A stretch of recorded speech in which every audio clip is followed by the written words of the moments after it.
हे guys, मैं हूं Siddharth. Welcome to exam time. आज के इस वीडियो लेक्चर से हम लोग स्टार्ट करने जा रहे हैं भारत के इतिहास को। बेसिकली यह एक इंट्रोडक्शन वीडियो लेक्चर होगा जिसमें हम लोग जानेंगे इतिहास क्या होता है, इतिहास का वर्गीकरण, जिसमें हम लोग पढ़ेंगे प्राग ऐतिहासिक काल को, और वीडियो के आखिर में देखेंगे प्राचीन भारत के इतिहास का ओवरव्यू। तो चलिए शुरू करते हैं। सबसे पहले शब्दों को देखें। भारत का इतिहास, तो भारत से आप भली भांति परिचित होंगे। तो यहाँ पे देखते हैं इतिहास का मतलब क्या होता है। इतिहास बेसिकली 3 शब्दों के मेल से बना हुआ है। इति धन ह धन आस, जहाँ पे इति का अर्थ होता है ऐसा, ह का अर्थ होता है हुआ, और आस जो तीनों शब्दों में सबसे महत्वपूर्ण शब्द है, जिसका अर्थ होता है निश्चित रूप से।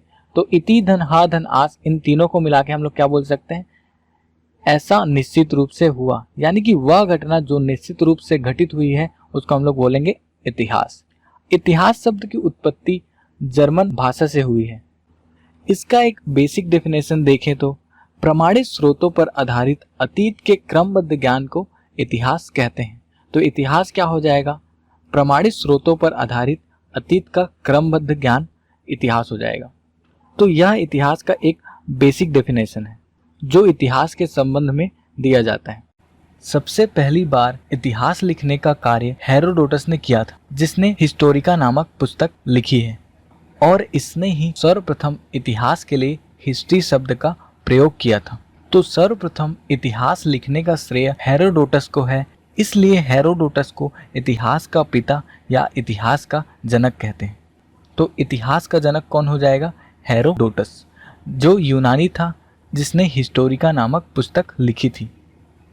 यदि बात करें भारतीय इतिहास का जनक, तो नाम आता है मेगास्थनीज। मेगास्थनीज को भारतीय इतिहास का जनक कहते हैं। तो इन 2 व्यक्तियों के नाम आपको इतिहास के संबंध में याद रखने हैं।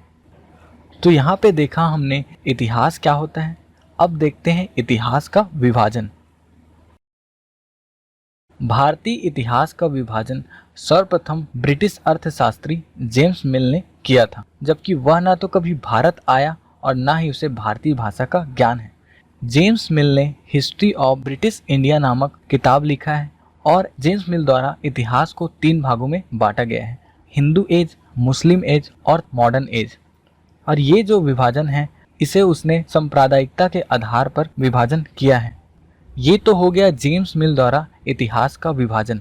अब बात करें डॉक्टर रमेश चंद्र मजूमदार द्वारा इतिहास का विभाजन के विषय में। डॉक्टर रमेश चंद्र मजूमदार ने इतिहास को 3 भागों में बांटा है, प्राचीन काल, मध्यकाल और आधुनिक काल।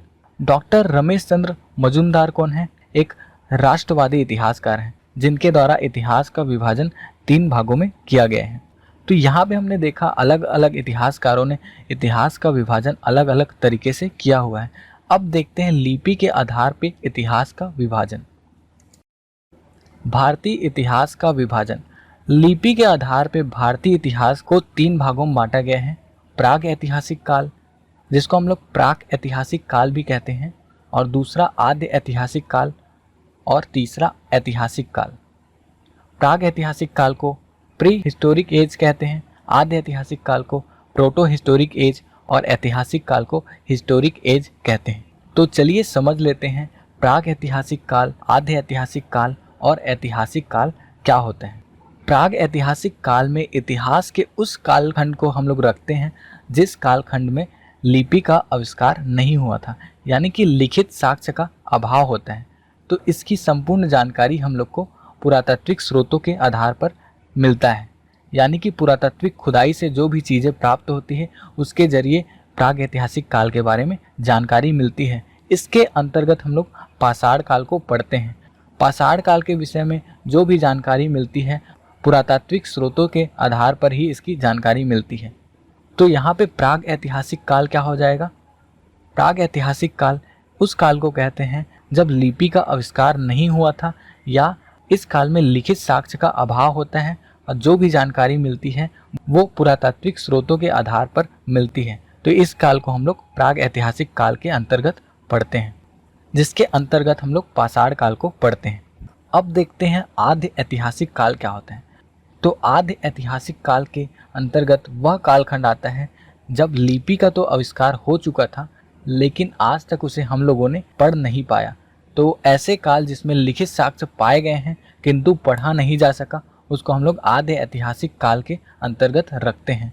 इसके अंतर्गत हड़प्पा सभ्यता और वैदिक सभ्यता को पढ़ते हैं, जिसमें हड़प्पा सभ्यता, जिसको सिंधु घाटी सभ्यता भी कहते हैं, सिंधु घाटी सभ्यता में लिपि का तो आविष्कार हो चुका है, लेकिन आज तक ऐसा कोई भी व्यक्ति नहीं हुआ है जो उसे समझ सका हो या पढ़ सका हो।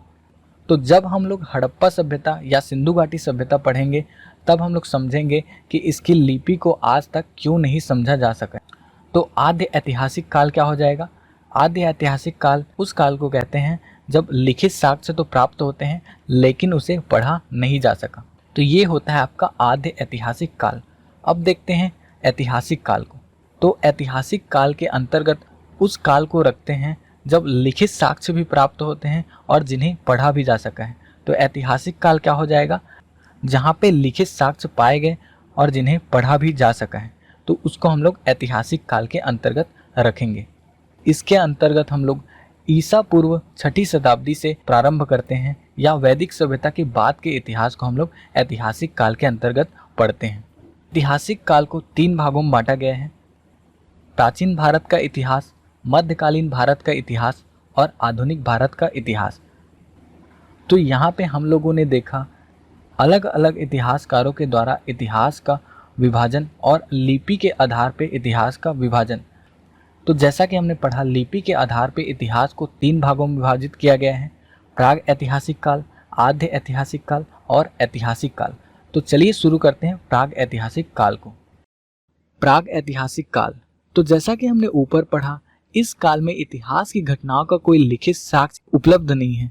तो इस काल की जो संपूर्ण जानकारी है वो पुरातात्विक स्रोतों के आधार पर प्राप्त की जाती है। तो इस स्लाइड में हम लोग देखेंगे प्राग ऐतिहासिक काल से जुड़े हुए तथ्यों को। तो सर्वप्रथम रॉबर्ट ब्रूसफुट ने 1863 ईस्वी में मद्रास के पास पल्लवरम नामक स्थान में प्रथम हैंड एक्स की प्राप्ति की थी। हैंड एक्स क्या होता है? हैंड एक्स हाथ की कुल्हाड़ी होती है, जिसे रॉबर्ट ब्रूसफुट ने सर्वप्रथम खोजा था। तो रॉबर्ट ब्रूसफुट कौन है? तो इन्होंने ही प्राग ऐतिहासिक काल से संबंधित उपकरण को खोज के निकाला था। अगर क्वेश्चन पूछा जाए सर्वप्रथम किस उपकरण की प्राप्ति हुई थी, तो उसमें आंसर क्या आएगा? हैंड एक्स, यानी कि हाथ की कुल्हाड़ी जो उपकरण थी उसकी सर्वप्रथम प्राप्ति हुई थी। किसके द्वारा प्राप्त किया गया? तो रॉबर्ट ब्रूसफुट ने इसे खोजा था। ठीक है, कब खोजा था? तो 1863 ईस्वी में। कहाँ खोजा था? तो मद्रास के पल्लवरम नामक स्थान में। तो रॉबर्ट ब्रूसफुट ने सर्वप्रथम प्राग ऐतिहासिक काल के उपकरण को खोज निकाला था, तो इसलिए हम लोग इसे भारत में प्राग ऐतिहासिक खोजों के जनक के नाम से भी जानते हैं। तो क्वेश्चन पूछा जाए प्राग ऐतिहासिक काल के जनक किसे कहते हैं, तो आंसर क्या होगा? Robert Bruce Foote. तो यहाँ पे आपको 2 नाम याद रखने हैं, पहला रॉबर्ट ब्रूसफुट और दूसरा अलेक्जेंडर कनिंघम। तो रॉबर्ट ब्रूसफुट कौन है? तो रॉबर्ट ब्रूसफुट भारत में प्राग ऐतिहासिक खोजों के जनक हैं। इसके संबंध में एक और क्वेश्चन पूछा जाता है कि ये किस फील्ड से संबंधित है, तो ये एक भूगर्भ वैज्ञानिक हैं एवं पुरातत्व वेदा हैं। तो ये दोनों पॉइंट को आपको याद रखने हैं। दूसरा जो नाम है वो अलेक्जेंडर कनिंघम का आता है। तो अलेक्जेंडर कनिंघम कौन थे? तो इन्हें हम लोग भारतीय पुरातत्व विभाग के जनक के नाम से जानते हैं।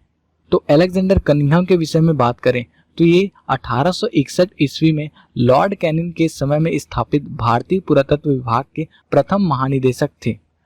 तो ये प्रथम महानिदेशक थे, इसलिए हम लोग इसे भारतीय पुरातत्व विभाग के जनक के नाम से भी जानते हैं, क्योंकि ये भारतीय पुरातत्व विभाग के प्रथम महानिदेशक थे। भारतीय पुरातत्व विभाग की स्थापना कब हुई थी? तो भारतीय पुरातत्व विभाग की स्थापना सन 1861 ईस्वी में हुई, जिसमें प्रथम महानिदेशक अलेक्जेंडर कनिंघम को बनाया गया था। तो इन 2 व्यक्तियों के संबंध में आपको याद रखने हैं, रॉबर्ट ब्रूसफुट और अलेक्जेंडर कनिंघम के संबंध में।